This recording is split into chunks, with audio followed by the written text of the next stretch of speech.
This is BCTV, Branford Government Television, a service of Branford Community Television.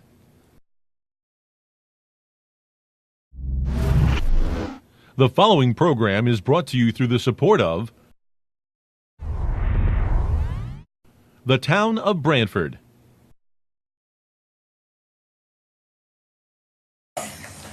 You're on. Okay, I'd like to call to order the Police Department Board of Police Commissioners on April 9th, and it is 5:29. And so we're going to start, and can I have an approval of the minutes of March 20th? Aye. Second. All in favor? Aye. And now report of the chief. All right. Good evening. How is everybody tonight? Fine, how are you? Good, thank you. Great, thank you. So we'll start off with the ComStat as usual. Over the last month, we've had 354 summonses issued for motor vehicle charges, primarily cell phone and distracted driver infractions. 33 of them were for cell phones. Moving into the ComStat presentation. As always, we start off with the A Squad, midnight to 8 a.m. You can see the statistics, the current period. They were up a little bit on total calls for service. And the A Squad has been relatively slow with the exception of theft of autos, which has a huge impact on our Part 1 crimes, which I'll talk about a little bit later. So we had a couple of family disputes on the midnight shift at during this reporting period that the officers responded to. East Haven Police Department helped us out twice during this reporting period. At one point in time, they helped us out on a domestic dispute where they sent an officer to assist with Spanish. And a little further on, they helped us with an auto theft. I'll talk about that. So we had a DUI arrest as a result of a radar enforcement on West Main Street, and as usual on midnights, we have the cases that involve drug possession and narcotics. We had another stop by Officer Chesman. When the person got out of the car, he dropped several bags of crack cocaine, and the search incident to arrest revealed Xanax pills, excuse me, which did not belong to the arrestee. This second case that I'm going to talk about was an assist. East Haven Police Department assisted us with this case also. We have had a rash of stolen cars as well as theft from vehicles. Thanks to a citizen, the day before we happened to put out an alert. We put a Facebook alert out as well as an Everbridge or a telephone alert to people in the particular area down in Limewood Avenue area. So what had happened was this resident down off of Limewood Avenue saw a suspicious car in the area. It was early in the morning. It was about 5 o'clock in the morning. Drove away, and he came back and he said to himself, well, something's not right. If you see something, say something. Exactly. And just so you know, we are going to formally recognize this person because we believe that. So he went back and he actually called 911 and he guided our officers. He followed the people that had just recently was in a stolen car. The car was stolen out of New Haven. It ended up in a crash. Excuse me, a crash with our police officers, but since this occurred, the theft of autos have reduced dramatically. But it goes back to the information that we keep on putting out to the community. Lock your cars, take your valuables out of the cars, don't leave your keys in the cars. That's how a lot of the cars are being stolen. People are actually leaving their cars unlocked and leaving their keys in the cars. Most of the unlocked. Right. You know what that's So- from, don't you? Where you push button, they start, you have Yep. to have your keys. Oh, the key fob thing, Yeah. yeah. So So what had happened with this, it ended up with a crash, and the suspects, who happened to be juveniles, took off on foot. One of them was caught by one of our officers, and we ended up calling up East Haven Police Department, who came over and assisted us with their canine. Their canine was able to locate one of the other suspects, who is a repeat offender. So the next page, page 7, you can see the initiatives that's been taking place on the midnight shift. Again, we focus on motor vehicle stops. Primarily that point in time, that's when the criminals are going back and forth and doing the crimes and breaking into cars. So how are they getting back and forth? They're either in a stolen car or they're about to steal a car. So these motor vehicle stops, we look for aggressive driving, we look for going through stop signs, red lights, whatever it might be. And that's how we start to turn over these, cases. So with that, we're also continuing to check businesses and checking the on-ramps, off-ramps, and those types of things. Where's section 78? Oh, that's a car district. 7-8 is the Short Beach district. Day Squad, on page 9, you can see their activity. Their current period, they dropped down a little bit in the calls for service. But you could see some of the highlights. They responded to 11 theft from autos and 4 auto thefts. These cars, again, they're just being left unlocked. And what's happening is we're having crews of kids coming, about 4, 5, 6 kids in a car. They're pulling up in a neighborhood where the houses are in close proximity primarily, and they're just scattering out throughout the neighborhood, and they're just pulling on door handles to see what they could get, and they're stealing all sorts of stuff from cars, from laptops to cell phones to wallets, you name it. And if the keys are in the car, they're going with the car. It's a joyride. They've taken auto theft off the serious juvenile offenders list. So when they get to court on these things, they're not really doing too much to them. So what we call it hardening the target, lock your cars. Okay. Page 10, you could see some of the statistics that the daytime officers did in reference to criminal arrests, motor vehicle, and radar. And the traffic squad is on page 11.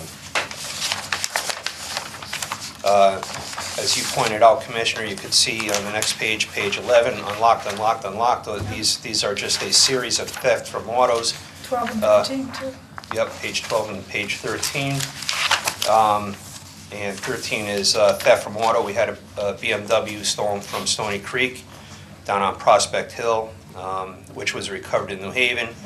We had a car stolen from Palmerwood Circle, which is right around the corner from the police department. That car was also recovered. Donna Lane, we had a 2012 Audi recovered in process. Donna Lane is in New Haven, and the last one is just an overdue car at Enterprise Rental, which is returned.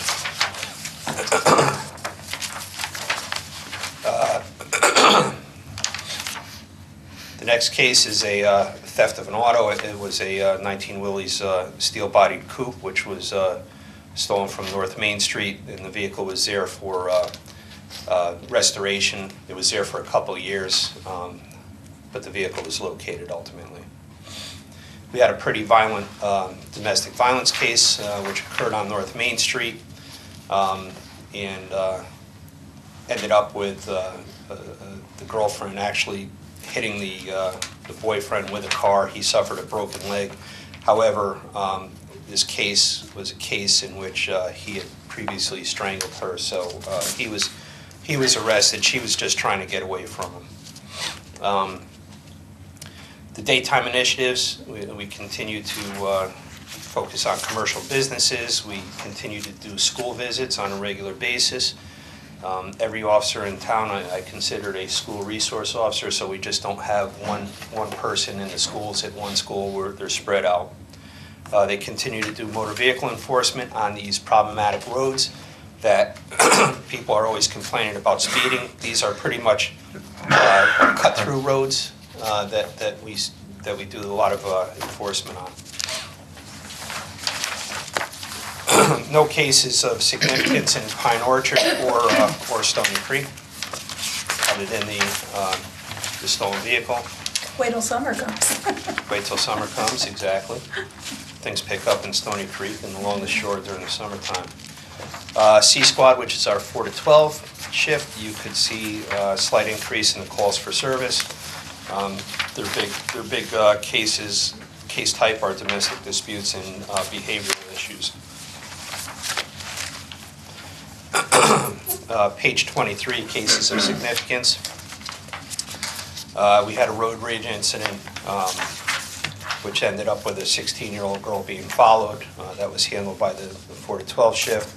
Again, 3 unlocked cars with stuff stolen from it.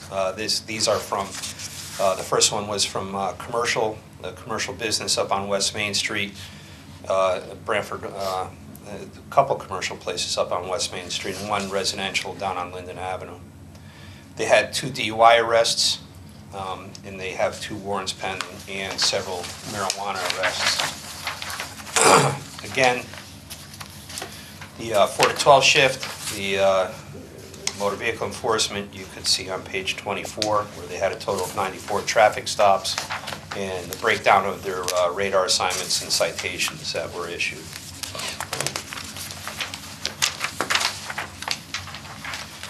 Short Beach,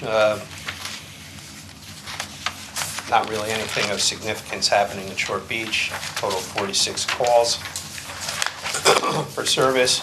The detective division, as you can see on page 28 and 29, they were pretty busy with assisting our patrol squad in recovering stolen cars in various places throughout town.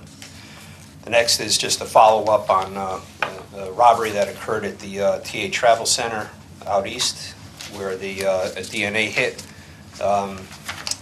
Awesome job. was obtained. Yep, Detective Ferris did a great job on this, getting the hit, and that went through the CODIS system.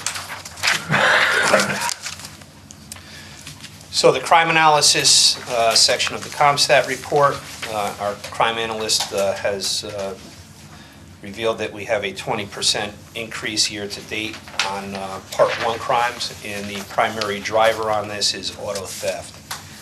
Last year, year to date, we had 5 cars stolen, and this year we have 15. The other Part 1 crimes are not significant at all. So the good news is quality of life crimes are down 14% from 2017. And the only category that went up was fraud, which was a small increase. Can I ask you a question? Sure. About 2 of these things. I just want to go back to the road rage incident you talked about. Okay. You have a 16-year-old girl driving a car. She probably does something foolish and makes some people behind her mad. She's only 16. They harass her enough so that she pulls into a Cumberland Farms. Did she call 911? Is that how that happened? Yes. And our people just showed up Yeah. and pulled the other people out of the car. But I think there's a great lesson there. They addressed the people that were in the car. I'm not quite sure they pulled them out of the car.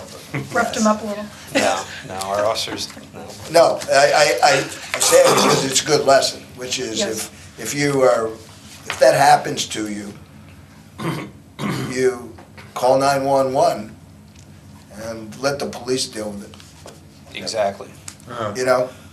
That took a lot of guts from a 16-year-old girl to actually do And that. more importantly, what you said is the kind of flip side of that is the fact that take into consideration that you might have a new driver out there, and sometimes they're not very skilled in driving, and sometimes make mistakes. So try to contain your emotions Have some while patience. driving. Exactly.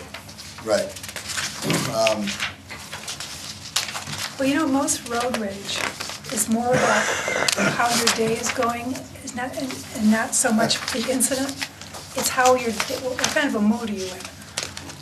You know. So The second one I wanted to ask you about is the increase in fraud. And we've talked about this time and time again, but in fact, this is probably the fastest growing crime, either reported and in this case probably not reported, going. Because you have people hacking individuals' computers, stealing credit card numbers, plus you have people who are foolish enough, maybe that's not the word, but people who don't know any better and give people information over the telephone. Oh, yeah. Sometimes these bad people are preying on seniors, and they make it seem like they're out to help these people, but in fact they're out to rip them off. So these seem to be crimes that are on the increase, and I think everybody needs to be aware of it and careful about it. Well, not only that, there are these crimes that are occurring that some people have no control over, where databases are being breached by hackers or whatever it might be also. But yes, being aware, like I like the commercials. There was one commercial where some guy got all excited that he won the Australian lottery. You know, if you never played the lottery, or if it sounds too good to be true, it probably is. And if somebody calls you asking for any personal information, or ask you, or they say they're representatives from, let's say, Microsoft, I continuously get these calls saying that they're from Microsoft, asking me, they're saying that my computer system is emitting viruses over the internet. Could you please go to your computer, log into it, and they'll give you a series of instructions on what to do, and it's nothing more than instructions so that they could break into your computer and get personal information off your computer. So never give out information to anybody that calls you. Didn't you get that call here? And I you did. said to them, do you know who you're calling? And they said, I don't know who, and you said the chief of police of Branford. Yes, I did. And they keep on calling. Does anyone recall a number of years ago before all this, President, and someone in Branford got a call saying he won the lottery, and the fact of the matter is he didn't. It was a prank call. Yeah, Remember that? Vaguely, I do vaguely Yeah, remember yeah, something yeah. about that, yeah. I think part of What a this too terrible is thing to do. educating anyone you know who might be susceptible to this too. Right. Like, The just, ones yes, that yeah. usually, Yeah. I think this past year, I've gotten a few from claiming they were from either Eversource or CLMP. You know, you need to catch up on your bill, you owe Yeah. X amount. Right. If you make a $300 payment, By it won't phone. shut you off. Because I remember someone called me from Mystic, from the diner, and she was in a panic. She goes, they're gonna shut our power off in an hour. And I said, no, they're not. There's no way. I said, you know, first of all, they're not owed the money, and secondly, you'll get a letter. So give me the number. I called the number and they actually answered. So I played along for a little while, and I said, just give me a second. Is it okay if I record your, the phone call? And he said some pretty nasty things and hung up. Half an hour later, I called again. I don't know if he knew the number or not. I said, sir, I do have another credit card. I can make the payment. Can you get into some more details again? So he went on and on again. Same And then I said to him, I'm recording, and swore at me and hung up again. So I don't know how the whole, where they're located, because I know that it's very difficult to track. They're probably in the motel right down here on Route 1. Okay. Good? Yes. So basically what's happening is with these theft from cars, Branford doesn't have the monopoly on it. So what I've asked my crime analyst to do is to see if we could see any trends and collect data from surrounding towns and cities. So to see if we could see any trends. Look, we know where the cars are being stolen, where are they taking them to? Years ago, when people stole cars, they were typically being brought to chop shops for parts and those types of things. But that's not what's occurring now. What's occurring now is they're just going out for joyrides with them. So we're working with other towns to see if we could develop trends as to, where they're stealing them from, as well as trends as to where they're dropping them off. And they are going all over the place. We've found cars in Waterbury, it doesn't make a difference, they're just all over the place. But the one thing that I will tell you is, in the month of January and February of this year, we had collectively between, I believe it's 5 towns and cities, there were 100 cars stolen. So it was New Haven, Branford, East Haven, North Branford, North Haven, Guilford, and I want to say Woodbridge contributed to this. So over 100 cars stolen, just about 100 cars stolen in 2 months. So think about this, I want people to start thinking about it a little bit differently, okay, as opposed to me just saying lock your cars. All right, so let's say the average value of a car is $15,000, okay? We've had expensive cars, we had the Land Rover stolen, BMWs, cars that are like $70,000, $80,000 cars to $10,000 cars stolen. So I went on the low side. So let's just assume the value of each car is $15,000, all right? 15 times 100 is what? I already did the math, so tell me what it is. $1,500. No. 15,000 times 100. Yeah, times 100, Yeah. is that what you said? Yeah. It's $1.5 million worth of cars stolen in a small geographic area in 2 months, okay? So think of the impact of that when I say lock your cars. That's a lot of cars to be stolen in the 2-month period. Yeah. So now think of our insurance rates, okay, and what happens to our insurance rates because all these cars are being stolen. We've been fortunate that we've been recovering a lot of them, but the ones that are recovered, believe me, they're coming back with some pretty significant damage on them. These guys aren't just going out there and, it's not like driving your grandmother's Buick. They're out there, they're having a good time with them, and they're banging them up and destroying the interiors of them and so on. So, just to put it into perspective. So the last thing I have on the ComStat is, last 2 things is you can see our school checks and our motor vehicle crash pin map, as well as heat map. There's one thing on the school check. You got Walsh Intermediate and Branford Intermediate, 2 different stats. Yeah, because that depends upon how the dispatchers put it in there. So it's all the same thing. Unfortunately, the dispatchers have the flexibility to insert One things way or the differently. other. So I call it the old GIGO, right? Garbage in, garbage out. Garbage out, So- right. Chief, just a question on that. I asked this before and you answered it very succinctly, but with the merger of the schools under the new archdiocesan plan, the merger at St. Mary's St. School Mary's. and the Catholic schools in Madison, Guilford, wherever, is that going to create a big traffic problem? No, it won't. No, it won't. They could only have so many students in the school. I don't think that it's going to create an issue at all. And don't forget, during times when the kids are going into school, as well as the time that they're released, I have a traffic guard out there, a school crossing guard, so they help the traffic move along. And I mean, in terms of the parents driving the kids. Yeah, no, it shouldn't be an issue. Like I said, the school crossing guard, they go out there and they move, if it starts to get jammed up, they move the traffic along, so it shouldn't be an issue at all. Good. All right, federal asset forfeiture report. We currently have a balance of $171,218.35. There was no activity other than a deposit of $674.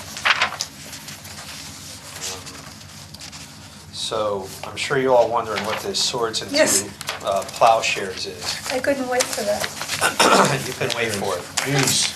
My husband even asked. Yes. He said, that's honey. Well, we were going to go That's back to That's medieval from the times.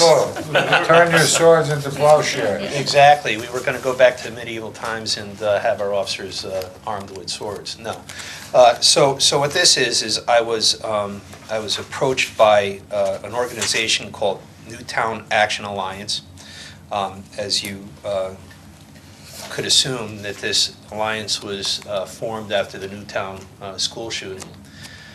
So what this is, there are other towns that are going to start to participate in this. New Haven PD currently participates in this. So this is a coalition between clergy, law enforcement, community groups, and so on. So the plan is, and it's still in its infancy, is to, for those folks, now this is not an imposition on the people that believe in the Second Amendment and want to own firearms, but there are folks that want to sometimes give up their firearms, and cities like New Haven will have a no question asked gun buyback program. So after, excuse me, after the Newtown school shooting,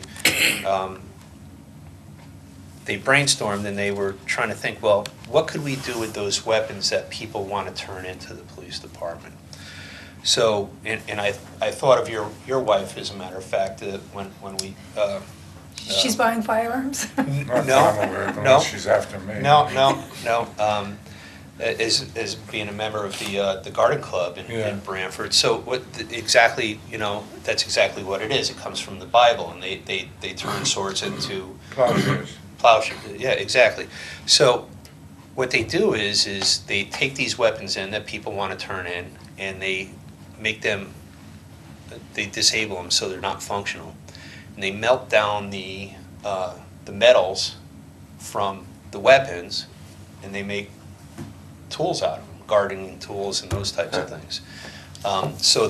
So I thought it would be a good thing. Like I said, this is not an imposition on those people that believe in the Second Amendment and have the right to own firearms. But these are the people that have maybe guns in their house that they want to turn in. We haven't offered this type of a program in Branford, but they have in New Haven. And I spoke with. I believe his name is Officer Hartman, who is their public information officer from New Haven. You see him on the news frequently. And he said, look, believe it or not, we have a lot of people that come in from the surrounding towns that bring in guns that, maybe a relative, a family member had these guns that have since passed away. You don't want this weapon in your house anymore. Now you have an avenue to turn it in. So, they talked about other things other than the violent shootings, and a lot of the shootings that occur are self-inflicted shootings, suicides. So if we could help prevent some of these shootings from occurring, as well as the guns getting into the hands of somebody that shouldn't have them, and help do anything to prevent school shootings or whatever we could do, I think it's a good idea, and I thought it would be good to bring it before the commission. And if you have an opinion on it, if you don't have an opinion on it, if you think we should move forward with it. I just have a question. They are the ones that bring them somewhere to be melted per se, or? So, yes, how it would work, New Haven PD has offered their services. They have a person that owns a business that has some sort of a laser water machine that actually cuts through the weapon to disable them, so that they can't fire, and then the disabled weapon is given to, they actually cut them in half with this thing. Right. And the disabled weapon is given to this organization, this alliance, and they melt it down, and they make the tools out of them. So how I was thinking about your wife is the thought that maybe if we do a collection here, New Haven PD will disable them, that maybe we could get some tools for the gardening club in Branford, is how I thought about it. So is that how we would set up a Well, I think. Give your weapons for this Well, precinct. yeah, either us or Or- it would be a regional effort. Sometimes when you have multiple little small police departments, if we could do it in one day, and this would be totally funded by the Newtown Alliance, that they would, if it is a gun buyback program, that they would provide the funds for any buybacks. Only one problem, as defensive as people are today, you'll find that, let's say, someone in Branford who wants to turn out a gun will go to New Haven or will go to Hartford because he doesn't want to be identified with that gun, Right, that right. it came from his house, in case the gun. That's a good point. That's fine, like I said, there'll probably be other police departments that will participate in this, and we probably won't have it at one Yeah. location, it'll be, yeah, exactly. Why don't we cut out the middleman and just deliver all the firearms to the garden club? Yeah, that's right, yeah. Well, So that's sorts into plowshares. did you think of that? No, this is the Newtown Alliance that. Oh, okay. that did Yeah, it's a this. famous verse in the Bible, Exactly. turn your swords into plowshares. So you can farm and create as opposed to kill. Okay.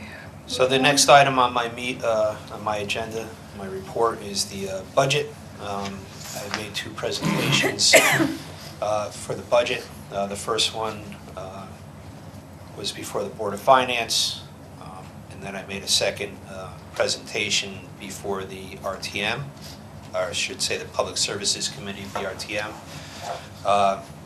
So where we are right now, our budget has been cut by $66,000 out of the regular wages and salary. And they cut a car as well as setups in a car. So, How did that happen? How do you implement the wage cut? That's pretty significant. well, it's gonna be a problem in the future. There might be some later actions in regard to it, but that's something that we're gonna have to work through. So, I thought everybody was under contract and this contract. They are, they are, so. So I it guess doesn't it'll mean, get worked doesn't mean through. anything then? Well, what it means is I might have to go back to contingency at the end of the year to get money restored into our regular line item. Good? Yes. Rick's quiet. Rick's being quiet. Personnel, the deputy chief's position, the update on that. So, as you know, South Central Criminal Justice is managing the process. The suspense date for applications for the deputy chief has closed. We have 26 applicants for the position. Quite a few highly qualified people for the position, so I think that we are going to have a excellent pool of people to select from. So the process is as follows. South Central Criminal Justice, what they will do is they will vet all the portfolios with their CVs, their resumes, and eliminate those folks that are not qualified for the position. So we set standards as to what the qualifications would be for the deputy chief's position. After that, so that's completed by a panel of 5 police chiefs throughout the state of Connecticut. The third or fourth week in April, another panel of 5 police chiefs will be interviewing the remainder of people that are qualified for the position. They will narrow that field down to approximately 6 candidates, which I'm thinking by the end of April, we should know who those 6 candidates are. Latest, the first week of May. At that point, these candidates will come before the commission, okay, where we will interview the candidates. My recommendation is that we start now to start thinking about what questions we're going to ask these folks. I've asked South Central Criminal Justice to help us out with some possible questions that the commission might have, as well as any other questions that you might have. So the thing that you're going to have to think about with this process is if we have 6 people to interview, it could be time consuming. So at this level, it's not a 5-minute interview and tell me about yourself and, so we have to really put some thought into these questions and make them contemporary.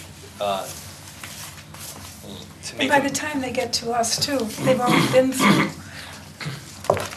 all the, Right. tell me, but why did you become a police officer? So by the Right. time they get to us, our questions should be mostly, I think, Branford related, don't you think? Well, they should be Branford related, they should be related into contemporary policing questions, those types of things. But we're getting the cream of the crop by the time we see them. Yes, we are.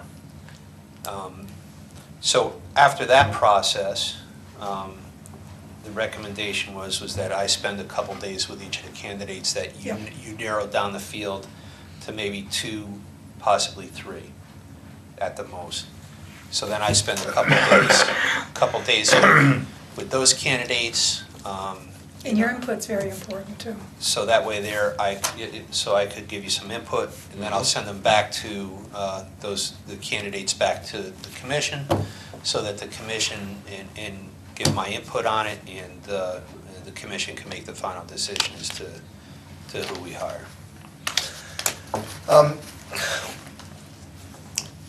South Central's gonna take it down to 6.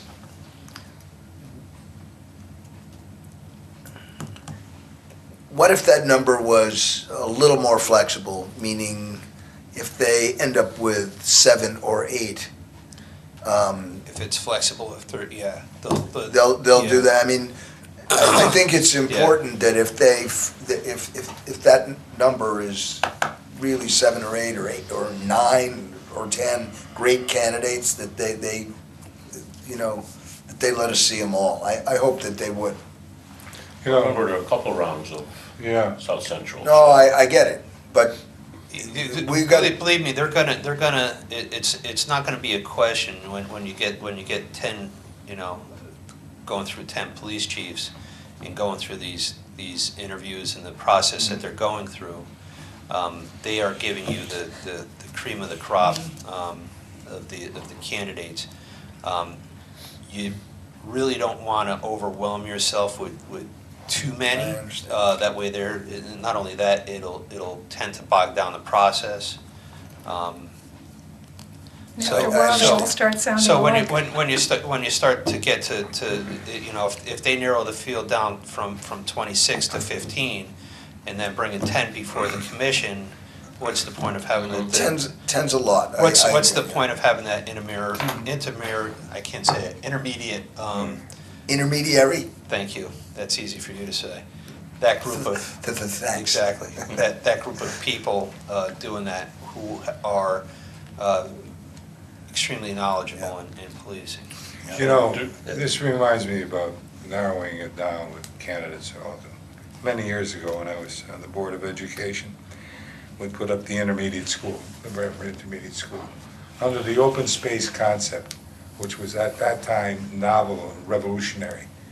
And we had a talent search around the country, a national search, for who would be principal of that school. And guess who won?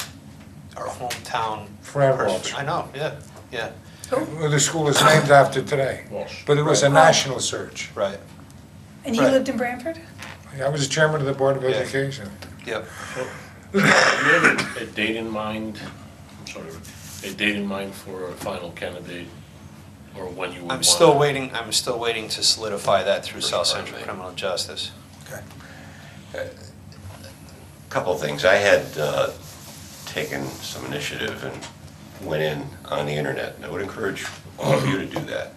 There's a lot of information out there. If you just key in something like hiring a chief, questions to ask, that sort of thing, or deputy chief, or whatever. You get incredible information. And I shared this with Jill and the chief. And my recommendation was that, unlike when we bring in a recruit, they're so vetted by the time they get to us that it's pretty much a formality. This is somebody that's going to be pretty important to us, because one day Kevin's going to leave, and the expectation of the candidate, of us, is that this person will have grown enough that he may, or she may, become the chief. So it's a very, I think, probably the most important thing we do. I've always believed hiring somebody is the most important thing that anybody does. And bearing in mind, these people, men and women, are well interviewed Right. knowledge.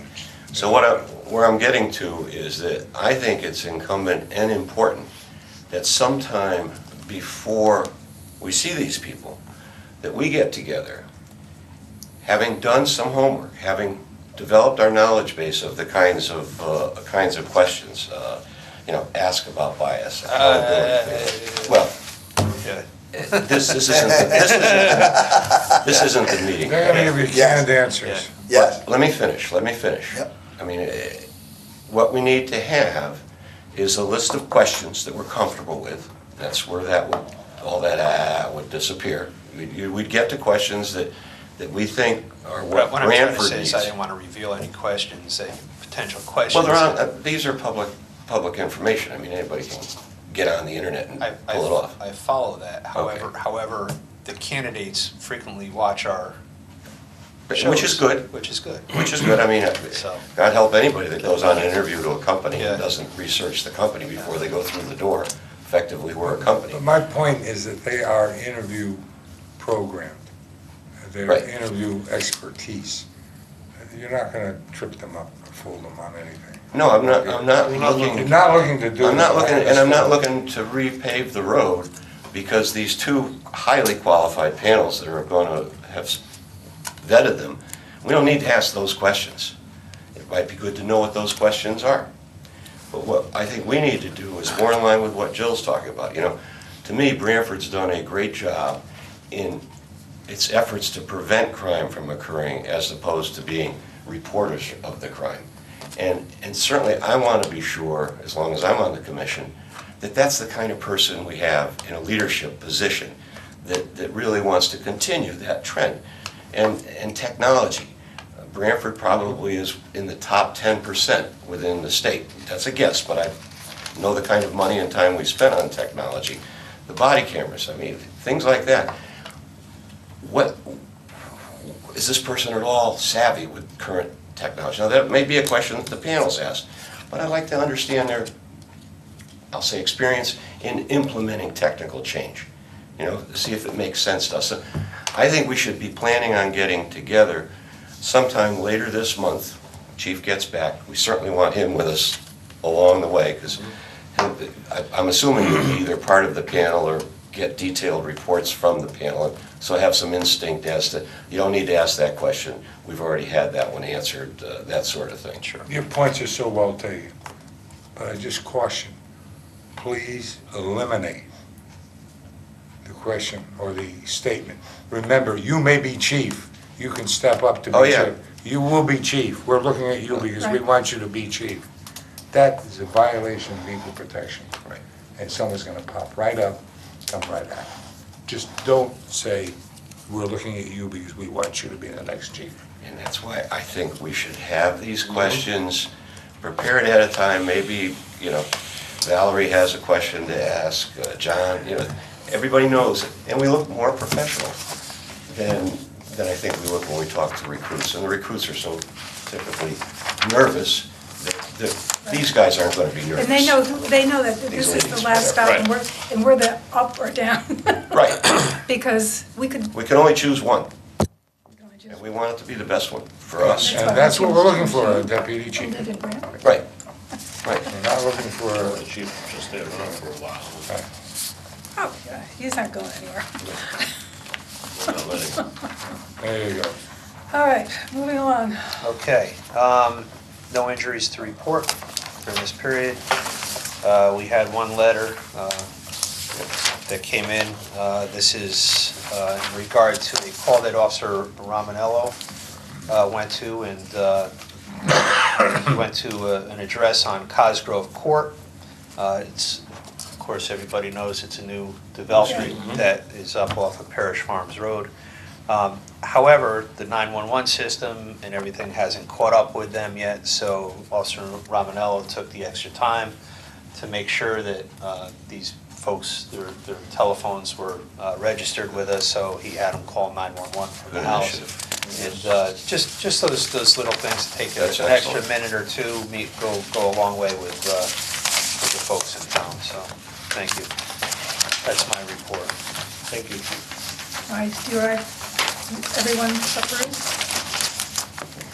Okay, now, Why don't you make a motion to accept the change? motion to accept. So moved. Sorry. All in favor? Aye. It's a matter of public record anyway, but we'll accept it. Okay, Peter, All right, traffic. Traffic. Want to be quick. I have two items. First one was a request from a citizen to make one side of Lampier Cove Road between Double Beach Road and Howard Avenue, no parking. And so the committee's gone down there, the chief went down there. We feel that it's a narrow street, and the lower part of it is no parking either side. So the recommendation of the committee, and I would entertain a motion to this, is that the LATA approve no parking on the even side, which is consistent with town ordinance. When it snows, you're not supposed to park on the even side. So we'll allow it on the odd, not on the even. So moved. Second. all right, traffic report? All in favor? Aye. I have one other item of traffic. Oh, We had a request to prohibit parking on Flax Mill near its intersection with Northford Road. Turns out that's really more of an enforcement issue. There's been some vehicles parking near that intersection. It creates a bit of a bottleneck, but it's on a curve, and you can't park on a curve. So enforcement will be taken care of, so there's no action needed. that's your it. report? That's my report. Okay. Approved? Accept? All right, now just report of the chair, I'm just rounding everything up. Remember, lock your cars. And if anyone calls you and asks for any personal information over the phone, don't give it. You know, just say, I don't do phone surveys. That's all you have to say. And also, our next meeting is May 14th, is that right? If you say it is, it is. Okay, so I'd like to make a motion to adjourn. Second, this is like the TB isolation board. All in favor? Aye. 6:15. Aye. 6:50. Yeah, I'll get it. All right. Peter, The preceding program was brought to you through the support of the Town of Branford,